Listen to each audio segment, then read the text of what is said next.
Gracias por escuchar los podcasts de Radio Nacional. Acceda a todos los programas en rtv.es/a la carta.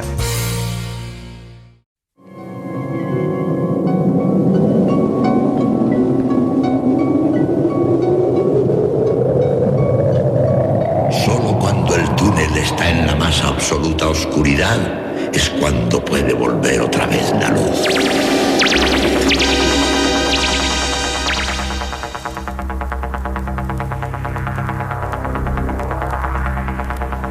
Estás entrando en el espacio en blanco. Una puerta a nuevas dimensiones de la existencia. Una nueva perspectiva sobre la realidad. Espacio en blanco.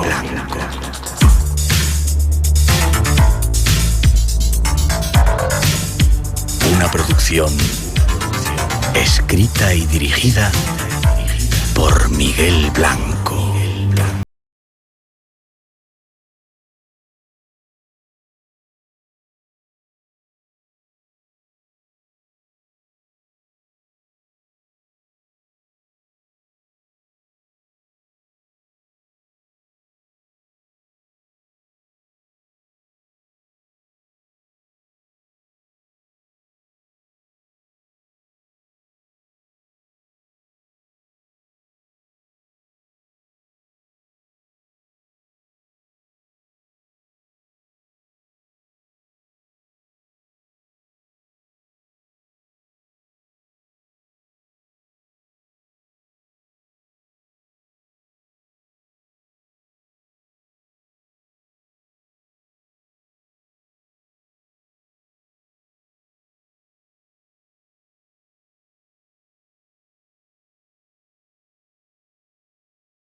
Ahí están nuestras intenciones esta noche.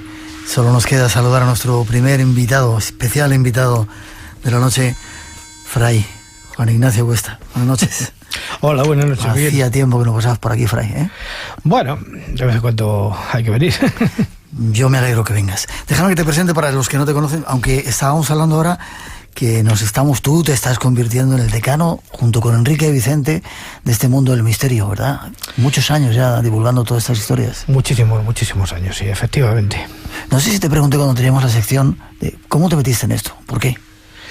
Bueno, pues porque empecé a ir a las tertulias míticas de la Ballena Alegre y a partir de ese momento ya quedé enganchado para toda mi vida. Lo que pasa es que de esta manera, digamos, activa, hace unos 15 o 16 años. Bueno, pues déjame que te presente. Periodista, escritor, espeleólogo, músico, profesor de redacción empresarial en el Máster de Comunicación Periodística en la Universidad Camilo José Cela, licenciado en Ciencias de la Información. Has colaborado en revistas y sigues haciéndolo como Enigmas, Más allá de la ciencia, Año Cero, autor de libros como Lugares de Poder, Breve Historia de las Cruzadas, La Boca del Infierno, coautor del Codex Templi, Gótica, Hispania Incógnita. ¿Cómo te da tiempo a hacer tanto? Y aparte trabajas en otro sitio, que no vamos a decir cuál. Bueno, no, ese no interesa. Vale, ¿cómo te da tiempo a hacer tantas cosas? Cuando uno tiene en su interior el entusiasmo que según los griegos es esa presencia, digamos, de lo divino, de lo grande, de alguna forma, de lo sobrenatural dentro de uno mismo, es como que tienes ahí una cosa interior que te impide sentarte, tienes que estar continuamente a la búsqueda. Tú solo lo sabes mejor que nadie, Miguel. Yo no soy, yo aquí no hablas tú. Tú lo tienes eso bien arraigado, ¿eh? Sí. Y más seguramente a partir del año que viene, ya que te liberas de unas cuantas cuestiones sociales, laborales, vas a empezar a... Pues sí, ya alcanzo esa edad en que las autoridades y las leyes deciden que ya eres un inútil para trabajar, y entonces es cuando más pienso trabajar. Y cuando más vas a disfrutar, ¿no? Efectivamente. Últimamente te ha dado, bueno, hace tiempo te ha dado por el tema de las cuevas. Tienes un proyecto en el que estás tratando de descifrar o dar a conocer el Madrid oculto, el Madrid... subterráneo. Sí, esta es una idea que elaboramos mi compañero Carlos Canales y yo hace ya muchísimo tiempo, de dar a conocer un poquito la parte subterránea de Madrid, la relacionada pues con cosas tan prácticas como el agua que se bebía en tiempos, que todavía sigue existiendo la red de distribución anterior al canal de Isabel II, y luego unas cuantas cuevas que hay en Madrid que parece que no, pero existen y son importantes también, con historias fascinantes. ¿Cuevas que hay en Madrid? Sí, bastantes. ¿Y eso, conocidas? Conocidas de los expertos. La más famosa de todas, la cueva del Reguerillo, una cueva cárstica que está cerca de la localidad de Patones. Mira, Pedro ahí dice que has estado, ¿verdad, Pedro? Yo también he estado por ahí, casi me quedo un día enganchado y... Pero vamos, la cueva más importante de Madrid es menos conocida, es la cueva de las Yeseras, que está en la localidad de Estremera, y con un desarrollo de cerca de 4.000 metros, arqueológicamente tiene grandísima importancia y no es visitable. Y entre esas muchas aficiones que tienes, una de ellas es la historia antigua, o el esoterismo, los misterios de la historia antigua, y en este caso, en esta ocasión, de la alquimia. ¿Por qué? Bueno, a mí siempre me ha hecho sospechar mucho la manipulación de la materia, sobre todo desde que empecé a hacer cosas como cerámica y empezaba a cocer mis pequeños botijos y mis pequeñas cosas. Esa curiosidad de cómo manipulando la materia uno era capaz de conseguir ciertas cosas que no tenían nada que ver con lo que uno estaba haciendo, y eso me hizo interesarme mucho por la alquimia desde tiempos muy remotos, ¿no? Y un día decidí estudiarlo sistemáticamente y averiguar qué es lo que había detrás de todo ello. Entonces, bueno, una vez que empiezas a indagar en la documentación o en los logros de los hombres que han trabajado en estos temas a lo largo del tiempo, uno se da cuenta que hay algo más de lo que aparentemente se ve. Y de lo que te han contado. Y de lo que te han contado. ¿Por qué? Porque existe una idea estereotipada absoluta de lo que era un alquimista, que un señor que quería conseguir oro pues a base de mezclar de alguna manera azufre y mercurio. No es verdad. Hay algo más, hay algo muchísimo más profundo. Estamos ante la génesis de lo que es una ciencia que a partir del siglo XVII se desarrolla, que es la ciencia química, pero que en ese momento se produce una bifurcación entre lo que hasta ahora era nada más que intentos y lo que ya va a ir constituyéndose como una ciencia positiva, con una rama que se queda desgajada, que es la rama, digamos, más esotérica, más cuestionable, que es esa alquimia de otro tipo que siguieron manteniendo algunos personajes y que ya no tienen tanto que ver con el oro como con otras cosas que están más de acuerdo con el espíritu humano. Y que esta noche vamos a intentar averiguar. Escribiste hace tiempo un libro que tienes ahí que se llamaba... El secreto de los alquimistas. Vale. Esta noche, junto a nuestro invitado, especial invitado, una leyenda ya en este mundo del misterio, nos vamos de viaje a descubrir secretos de la alquimia. Tras esa introducción que ofrecen nuestros compañeros, os damos datos.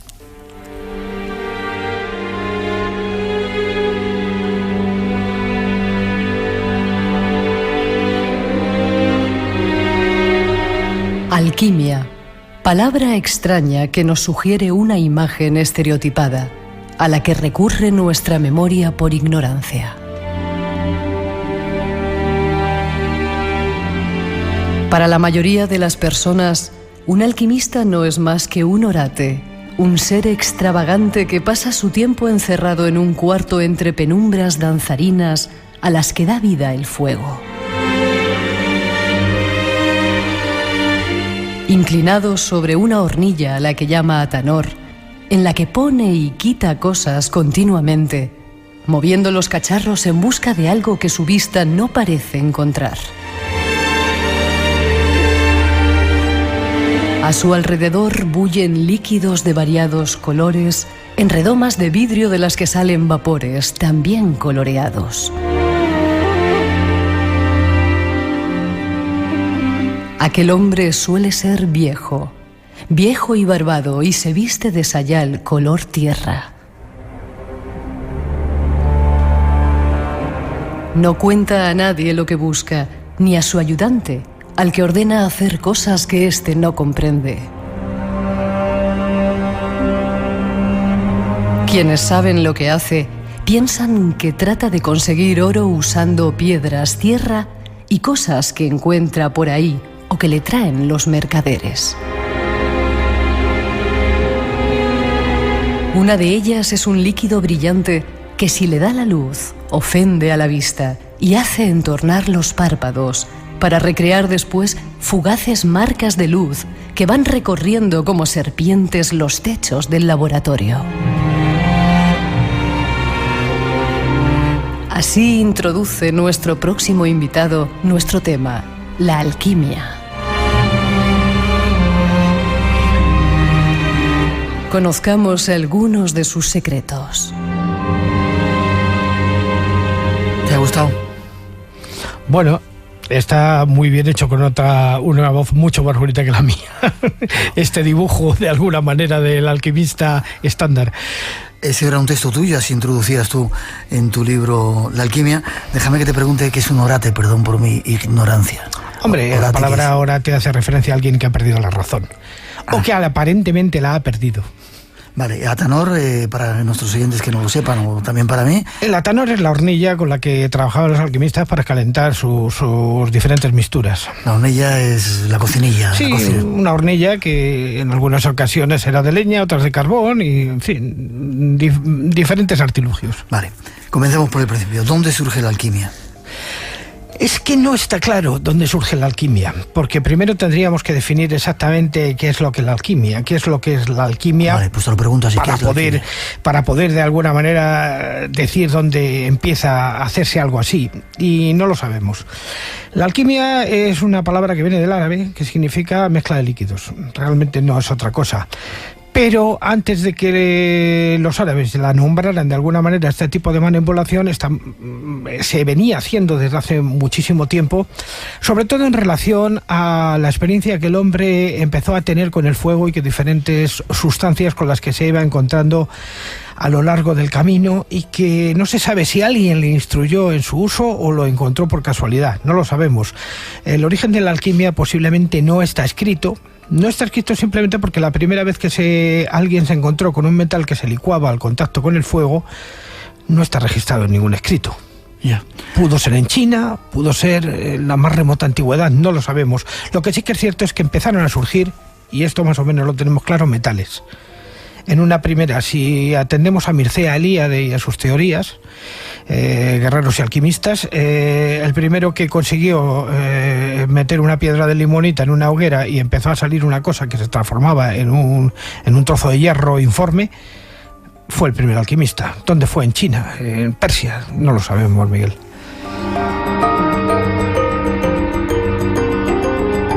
Pero en tu libro hablas de Egipto, hablas de Grecia.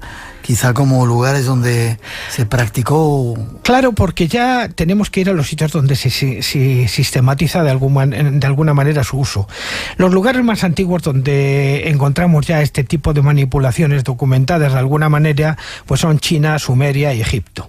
Evidentemente ya tenemos referencias documentales claras de que en Egipto se practicaba algo que luego se llamaría alquimia, que en Sumeria también se hacía algo parecido, y que también se hacía algo parecido en China, sin que tuviera mucha relación de alguna manera con estos lugares tan alejados, aunque siempre queda la sospecha de que algo de lo que se urdía de alguna manera en Extremo Oriente llegara a través del Valle del Indo hacia las zonas del norte de África o de Medio Oriente, pero no sabemos por qué caminos.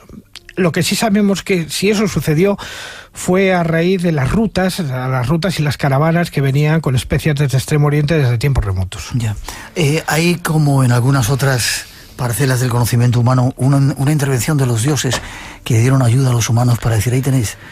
Bueno, esa es la teoría greco-egipcia, de que efectivamente existe un personaje que es Hermes Trismegisto, encarnado en el mito egipcio, en el personaje del dios Tot, que enseña a los hombres el manejo de los metales.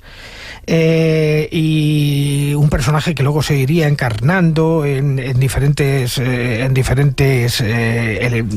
elementos, digamos, como por ejemplo el dios Mercurio, algunos otros dioses de la antigüedad, pero fundamentalmente el que parece ser que es el padre de la alquimia europea, africana, medio asiática, sería Tot, de alguna manera, y que se reencarnaría precisamente en el mito de este Hermes, que es el que da ya desde el principio origen a las operaciones herméticas, o sea, aquellas que están sujetas a secreto. ¿Por qué?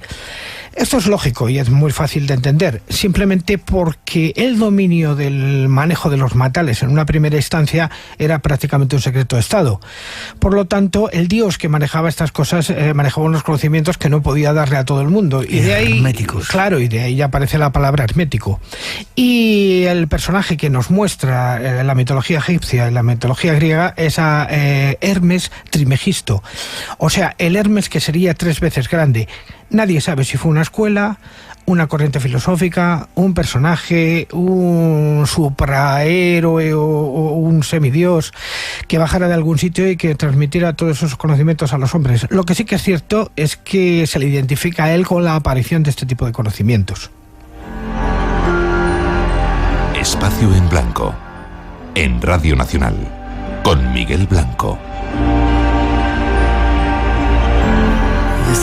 Esta noche con Juan Ignacio Cuesta, contándonos, aprendiendo alguna cosa de la alquimia. Te iba a preguntar que quién era ese personaje, Hermes, pero ya me has contestado.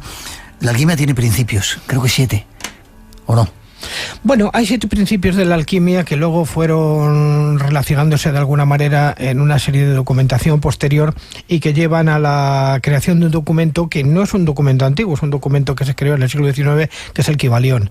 El Kybalión, donde aparecen los 7 principios básicos que se supone que Hermes transmitió a través de la tabla esmeralda a los hombres y que están detrás de la filosofía del manejo de la materia.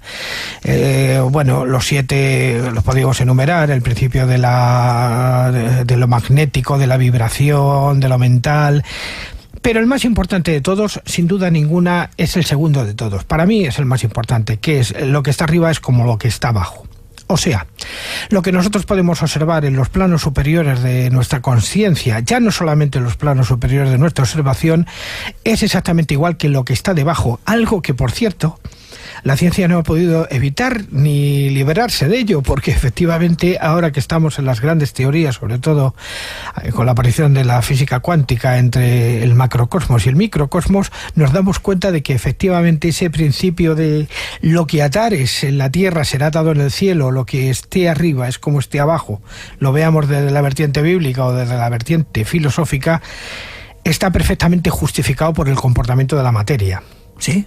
Lo que está en lo pequeño es lo que está en lo grande, lo que está en lo grande es lo que está en lo pequeño. De alguna manera existe una continuidad universal que además queda demostrada perfectamente a través de la ciencia en algo así como, por ejemplo, los elementos de la tabla periódica. No hay más en el universo que esos elementos de la tabla periódica. ¿En todo el universo? En todo el universo, no hay otros.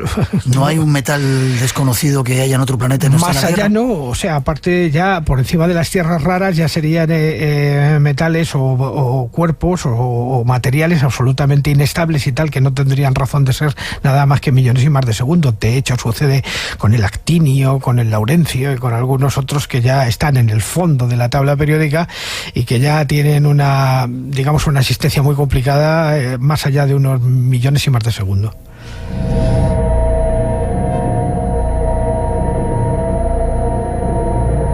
Como digo, aprendiendo cosas esta noche de nuestro mundo. ¿En qué partes del mundo se desarrolló la alquimia? Veo aquí también los del norte, los pueblos del norte. Has dicho Europa, has dicho África, los árabes, los egipcios, romanos la tenían, los vikingos, los sudamericanos. China. Yo creo que las dos cunas de la alquimia en sus dos vertientes, digamos, más básicas, está la una en el extremo oriente, que sería China, y la otra estaría en Egipto. Los sacerdotes egipcios evidentemente ya sabían cómo manejar la materia de una u otra manera para conseguir resultados. Uno de los efectos principales sería la momificación. Ellos ya manejaban una serie de tierras y una serie de cosas que llevaron a conseguir las momias que hoy día conocemos. Pero en China sabemos por los muchísimos escritos, como por ejemplo los de Popotá y otros tratadistas de los que nos ha llegado memoria, que ya también hacían exactamente lo mismo. Solamente que en la inmortalidad que querían obtener los egipcios en base a la momificación, los chinos la querían obtener en base a una serie de elixires que consiguieran la vida eterna. Y esto en la vertiente china de alguna manera le costó la vida a muchísimos emperadores que jugaron con elixires que contenían en su composición oro y arsénico, y que efectivamente consiguieron la inmortalidad, pero para siempre, porque quedaron absolutamente tiesos los pobres. En el caso de Egipto es más pragmático, o sea, se trataba de conseguir la inmortalidad una vez muerto, de alguna manera una vez vuelto a la vida en una hipotética resurrección. No olvidemos que las religiones mistéricas contemplan ese mito de la reencarnación o de la resurrección, que luego llegaría al cristianismo, y ahí se prefirió utilizar el embalsamar a los cadáveres y tal, por si algún día resucitaban, que estuvieran en las condiciones adecuadas. De alguna manera son dos ideas que se desarrollan de una manera muy paralela, pero muy lejos unas de otras, ¿no? Y lo curioso es que la coincidencia en los elementos que aparecen en sus composiciones y en sus maneras de utilizarlo. Ya. Dime, antes de seguir adelante, entrar en la segunda parte, ¿qué es lo que buscaba, o el origen o la esencia de la alquimia? ¿Buscaban la piedra filosofal? ¿Buscaban el elixir de la eterna juventud? ¿Transmutar plomo en oro? La piedra filosofal es un invento más de la Edad Media. En principio se trataba de conseguir la fuente de la eterna juventud o de la vida eterna. En principio. Luego lo que pasa es que se fueron dando cuenta, porque tontos no eran, que en las manipulaciones que se hacían sobre la materia se iban encontrando cosas que funcionaban y que hacían cosas y que servían para algo. Entonces simplemente las fueron incorporando a su vida diaria. Por ejemplo, sabemos que una de las primeras alquimistas judías fue María la Judía, e inventó algo tan absolutamente conocido por nosotros como es el baño de María, que desde entonces se le llama así. Ah, qué curioso. Que consistía en calentar las cosas indirectamente a través del agua hirviendo.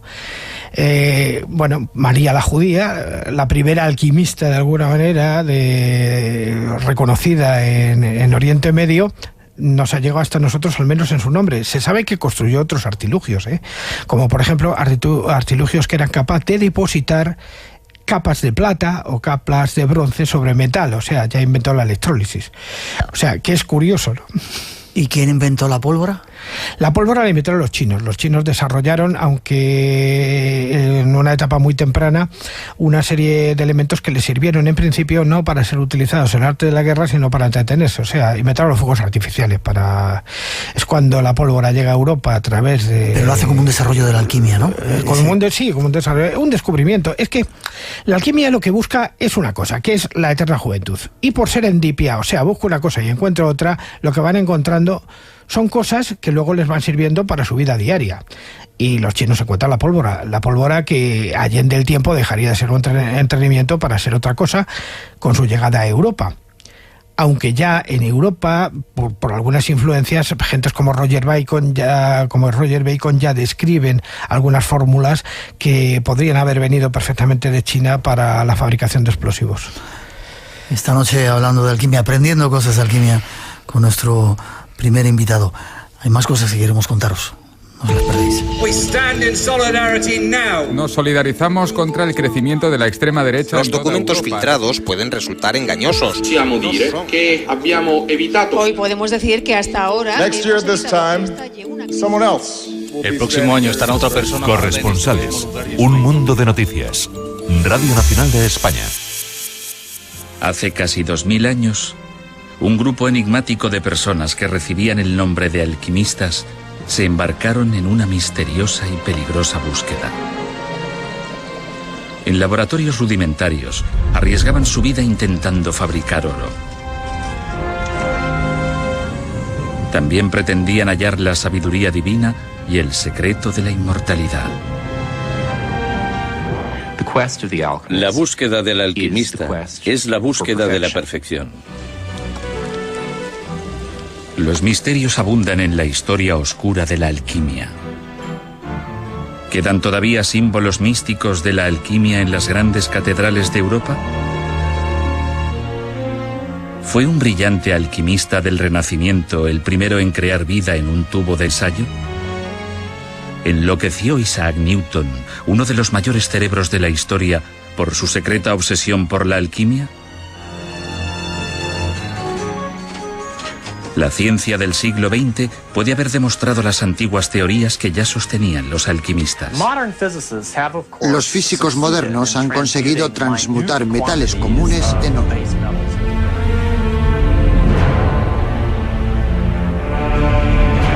Misterios de la alquimia. Hay muchos en ella y nuestro invitado es un experto. Busquemos respuestas en su compañía. En esa introducción se formulaban un montón de preguntas, pero antes te voy a hacer otras. ¿Quiénes eran esos personajes tan extraños que... los hermanos de la pureza. Me había perdido el dato. Sí, efectivamente. Hermanos de la pureza. Vamos a ver, son los Sikan al-Sawaf que... ¿Árabes? Sí, son árabes. ¿Por qué? Porque el primer lugar donde ya la alquimia empieza a pasar a los textos de alguna manera, y textos no prohibidos, sino textos ya que van a formar parte de bibliotecas, es en Arabia. Los alquimistas árabes, que recogen todas las tradiciones habidas hasta ese momento y tal, empiezan a establecer ya una serie de elementos que llevarían a la aparición, por una parte, allende el tiempo, de la medicina, y por otra parte de la metalurgia y de la química.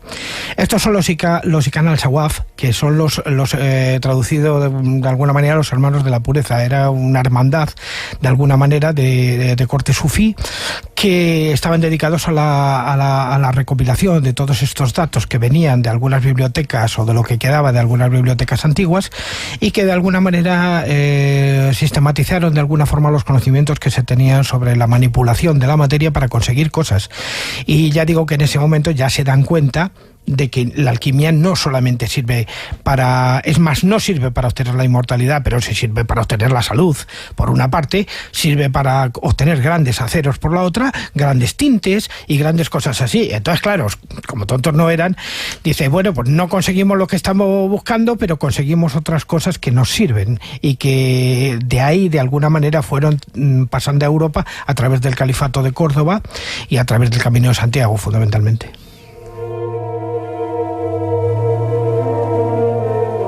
Ahí es donde entra nuestro país como punto clave también de la alquimia en la antigüedad, ¿no? Toledo, Camino de Santiago, Córdoba. Claro, efectivamente, Córdoba, Granada y Toledo son fundamentales para entender cómo toda esta medicina y todas estas prácticas entran en Europa, en la Europa medieval, y de alguna manera se van transformando para luego establecer las bases de lo que luego posteriormente iría de alguna manera creciendo hasta convertirse en un conocimiento ya sistemático muy profundo. los árabes son los primeros que establecen, los árabes o los musulmanes, podríamos decirlo más bien como musulmanes, son los que primero descubren, por ejemplo, cómo aliviar ciertas dolencias a través de plantas, a través de manipulaciones y a través de cosas.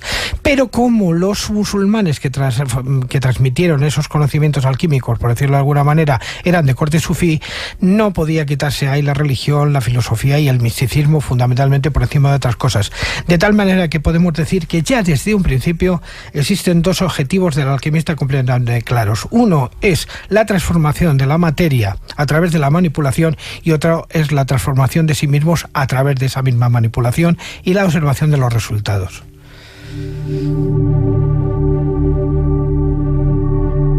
En esa primera o segunda parte más filosófica entraremos dentro de un momentito. Vamos con preguntas que hacía esa introducción. ¿Se creó por primera vez vida en un tubo de ensayo a través de la alquimia? Hombre, no tenemos constancia. Sabemos por las distintas leyendas que existe la posibilidad de que se crearan homúnculos, según algunos cuentos, por ejemplo. ¿Homúnculos? ¿Qué es eso? Los homúnculos, formas de vida creadas por el hombre a las que se les dotaba de alguna manera, por ejemplo, el golem de los que habrían hecho los cabalistas hebreos, incluso algunas formas de vida inferiores y tal, como algunos jinns, dentro de lo que sería el mundo musulmán, pero constancia documental no tenemos. Sí tenemos relatos de que sí, se crearon esclavos de alguna manera de los hombres que aparecen en las Mil y una noches y aparecen en otros cuentos. Vale, tú eres un experto en templarios también. ¿Había alguna relación entre los templarios y la alquimia? Hombre, los templarios, lógicamente, como señores que estaban en la Edad Media y que fueron transmisores de los grandes conocimientos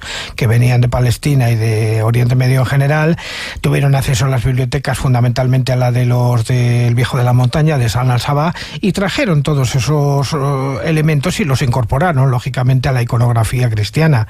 No ellos en persona, sino a través de los canteros, lógicamente, porque ellos no eran constructores, ellos simplemente eran protectores de unas cofradías de canteros que bebían sus conocimientos en aquellos tiempos. Vale. ¿Y qué tiene que ver eso con las catedrales y quizá con el misterio de Fulcanelli?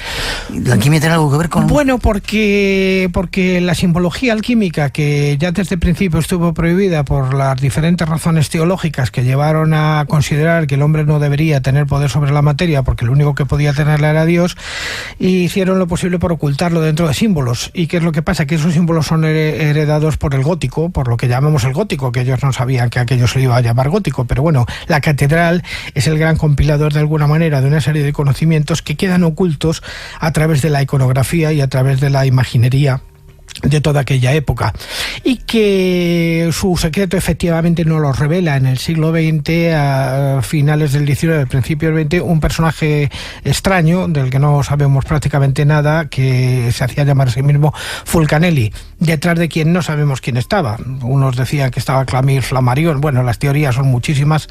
Lo único que sabemos es que su secretario Cancelliet fue el que publicó los dos grandes libros, Las Moradas Filosofales y El Misterio de las Catedrales, donde ya nos revela que las gárgolas y todos esos elementos iconográficos del gótico o propios del gótico contienen conocimientos muy profundos sobre metalurgia y química. La leyenda continúa. Espacio en Blanco, con Miguel Blanco, en Radio Nacional.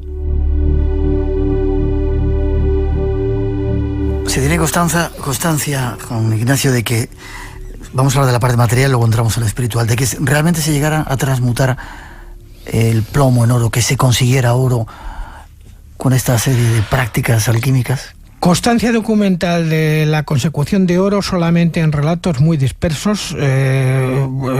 Unos pertenecen ya prácticamente al siglo XVIII, y hay dos tipos de relatos: los que se desarrollan en Europa a través de señores como Cagliostro o Saint-Germain, y luego la constatación en lugares de Oriente Medio, como por ejemplo las aportaciones que hacen Gurdjieff o que hacen los teósofos, de alguna manera, de haber visto en persona cómo se conseguía crear oro. constancia no tenemos. Sí sabemos que en la corte de Felipe II ya se amalgamaban algunas piedras que se traían de las minas de Nuevo México, que mediante el mercurio obtenían una plata de muy baja calidad, que incluso se trató de colocar como moneda, pero luego no sirvió porque no se dejaron, digamos, los estafados o los presuntos estafados.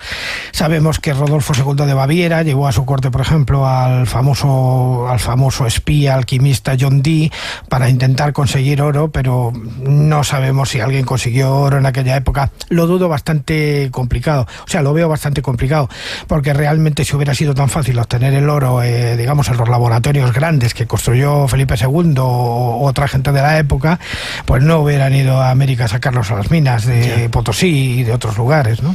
Has hablado Felipe II, el Escorial entra también en función, es un punto principal de ese desarrollo de la alquimia, ¿no? Claro, es fundamental porque llegado el siglo XVI es el propio Felipe II quien, aficionado a la alquimia, hace que se construyan en el Escorial unos tremendos laboratorios destilatorios al mando de los cuales pone a Leonardo Fioravanti para la transmutación de los metales, pero que pronto se da cuenta de que para eso no le van a servir, pero sí le van a servir para desarrollar la farmacopea moderna a través del movimiento novator.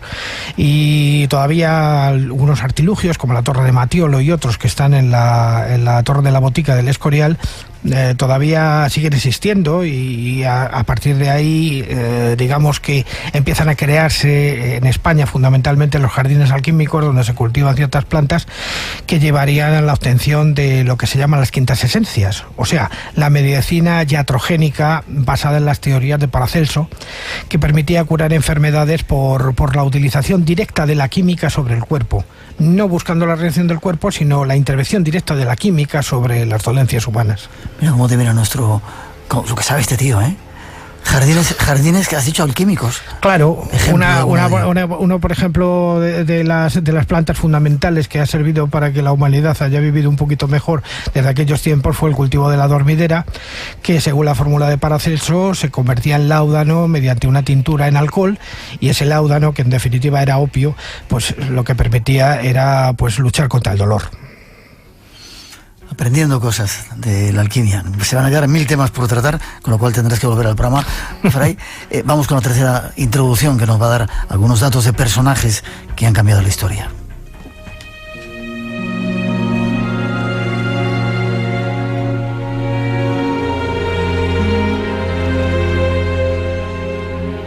Cuando hablamos de alquimia y alquimistas famosos, quizá lo primero que se nos viene a la mente son nombres como Paracelso, San Cipriano o incluso el mago Merlín. Sin embargo, es importante tener en cuenta que a lo largo de la historia han existido varios alquimistas que de una u otra forma han contribuido al desarrollo de ciencias que en algún momento estuvieron ligadas con la alquimia, como es el caso de la química, por mencionar un ejemplo. Entre los alquimistas más famosos en la historia destacan Roger Bacon, que es, sin temor a equivocarnos, uno de los filósofos, científicos y teólogos más famoso de todos los tiempos. Se le conocía como el Doctor Admirable, y muchas leyendas giran en torno a este personaje. Geber es otro de estos famosos alquimistas. Es considerado el mayor de todos los alquimistas árabes. Se dice que vivió en Sevilla alrededor del siglo VIII.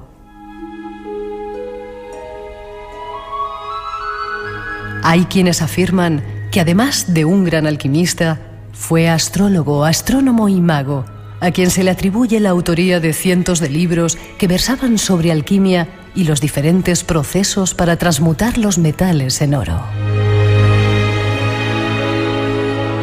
Entre sus libros destaca La Suma de las Perfecciones del Magisterio, y es muy probable que gracias a su obra se haya descubierto el nitrato de plata y muchas otras contribuciones a la química moderna. Nicolas Flamel, copista, escribano y alquimista francés que vivió en el siglo XIV, al que se le atribuyen saberes alquímicos tan complejos con los que se piensa que logró elaborar la piedra filosofal, así como el secreto de la inmortalidad.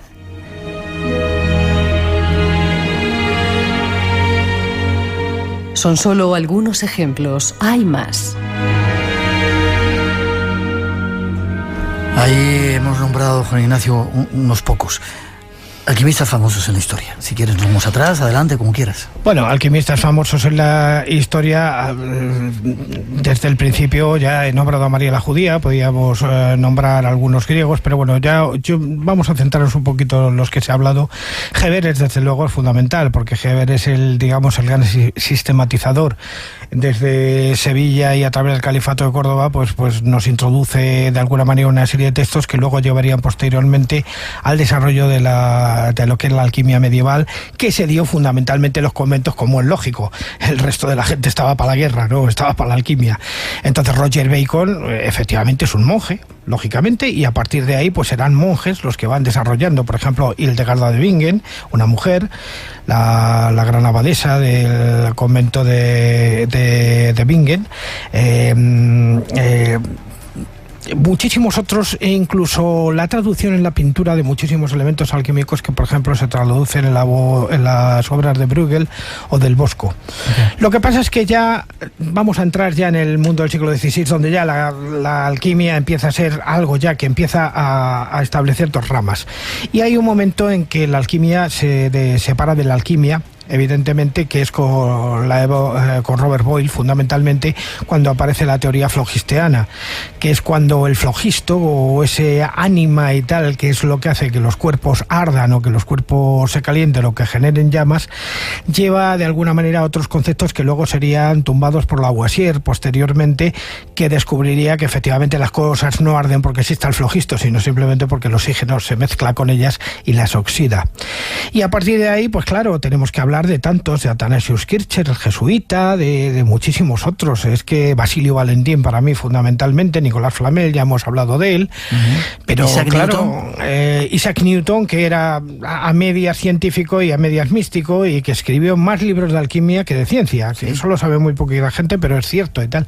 Él estaba muy metido en la mística de la alquimia y trataba de obtener, digamos, efectos espirituales también con su obra, de alguna manera. Pero luego vienen ya los grandes alquimistas que se supone que consiguieron grandes obras como su propia inmortalidad, como Saint Germain, por ejemplo, o Cagliostro o algunos otros. Para mí el fundamental de todos ellos, de Kircher, es importantísimo porque Kircher hizo una obra ingente sobre la alquimia.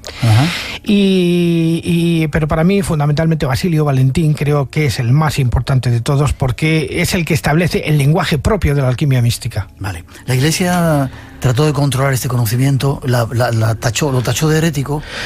Bueno, lo tachó de herético, pero lo practicó. De hecho, el primer gran alquimista es el Papa Silvestre, en los albores del año 1000, porque muchos de los papas estuvieron también haciendo sus trabajos en el tema de la alquimia. Ten en cuenta que con el tema de la alquimia se engloban muchísimas operaciones que no tenían por qué ser contra el Evangelio, de alguna manera, sino simplemente pues eran maneras de intentar cómo conseguir qué. No olvidemos, por ejemplo, que si tenemos las maravillosas vidrieras y las maravillosas grisallas del gótico, es gracias a que unos señores manipulaban la materia para que esos cristales se colorearan, ¿no? Y eso también es alquimia.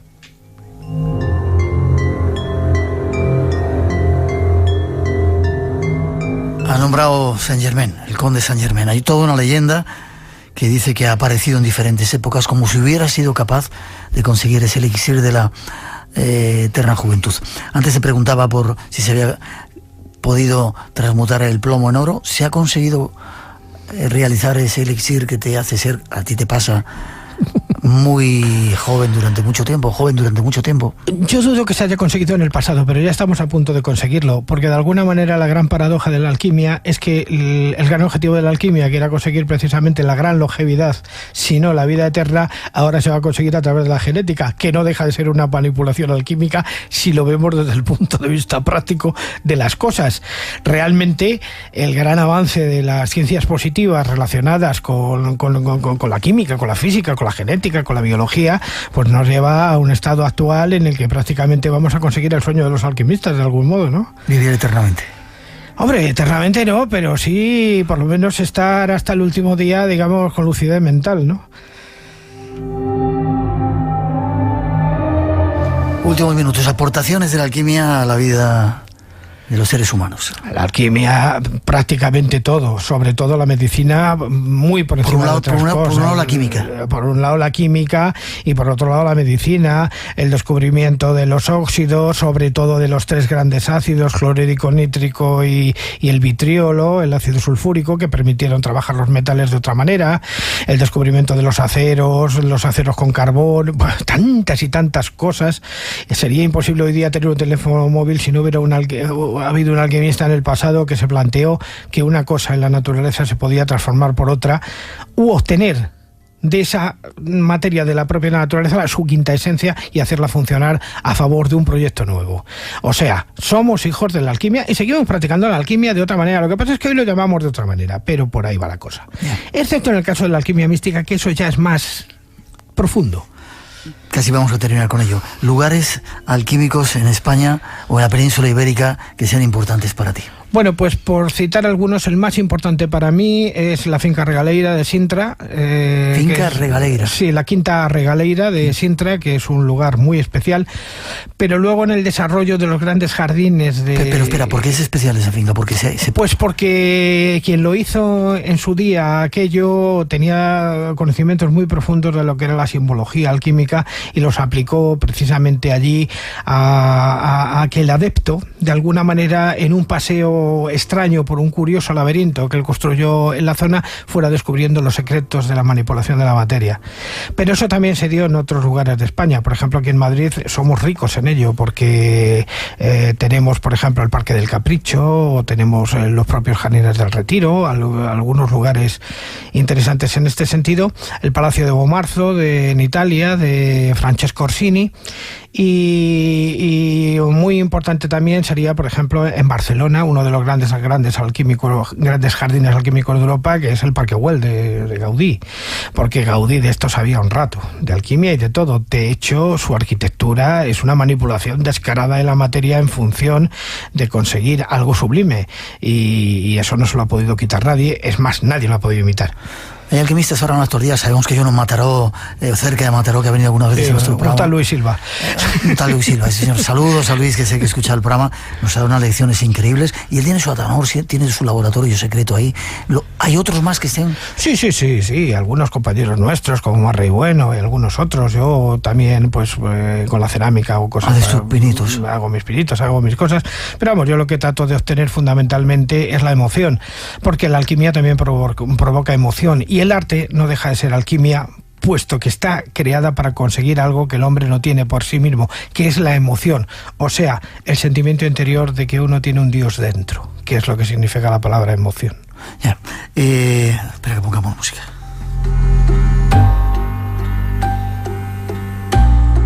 Se me ha ido la pregunta que te iba a hacer.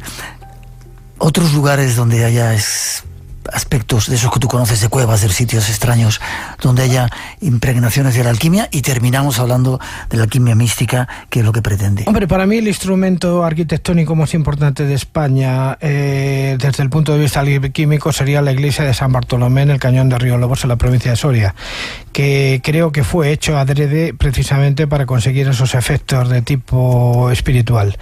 Es un lugar absolutamente singular, del que hemos hablado ya muchísimas gentes, que merece la pena visitar, pero visitar con ojos nuevos y tratar de entender cuál es su verdadero significado, porque todo el mundo quiere ver allí lo que quiere ver, una iglesia templaria y cosas así. No es eso, es un mecanismo.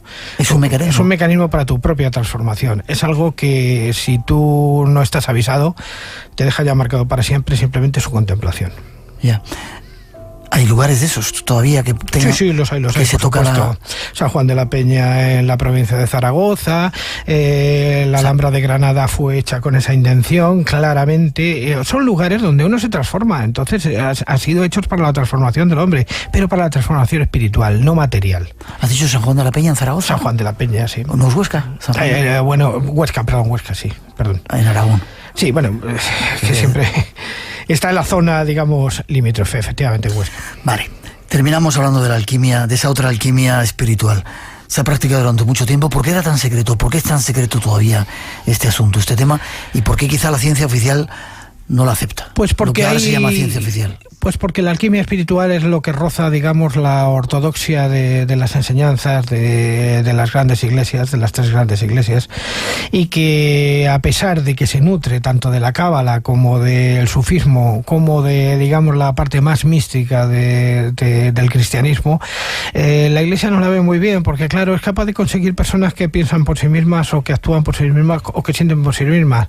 Aparte de que la aportación que a partir de mediados del siglo XIX se hace desde Extremo Oriente a través del yoga, a través del budismo y a través de otras cosas, claro, ha introducido, digamos, en Europa las formas de esto que llamamos hoy genéricamente la New Age, pero que lleva a muchísima gente a plantearse que las cosas no son exactamente como nos las cuentan, sino que uno tiene que descubrirlas en su propio interior. Ya, ¿eso también es alquimia? Claro, por supuesto. O sea, la mayor alquimia que puede hacer un ser humano es convertirse a sí mismo en algo mejor de lo que ha sido el día anterior. Y en ese sentido, las nuevas formas de filosofía, las nuevas formas de entender la religión y de la relación fundamentalmente del hombre con sus superiores espirituales es la auténtica alquimia de nuestro tiempo. Ya separada de la química y ya separada de otro tipo de manipulaciones. La alquimia actual es la alquimia que uno hace consigo mismo.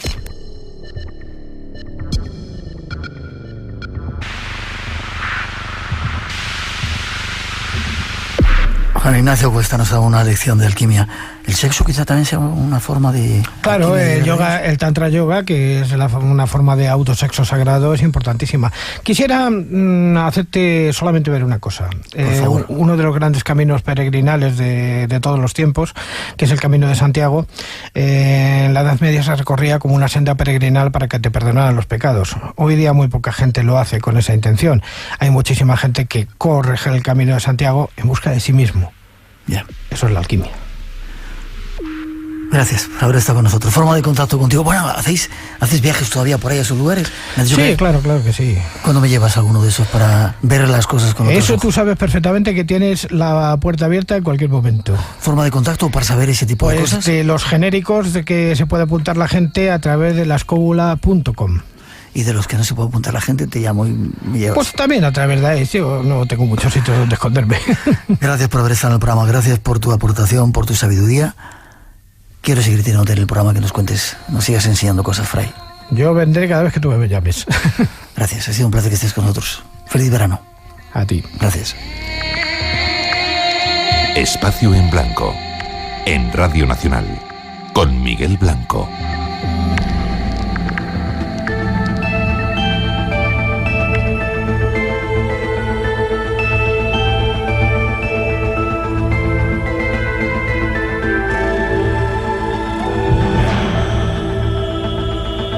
La alquimia fue nuestro primer tema, pero todavía hay mucho más para ofreceros en este espacio en blanco especial de hoy. Los dejamos con las noticias de las 3, las 2 en las Islas Canarias y enseguida regresamos.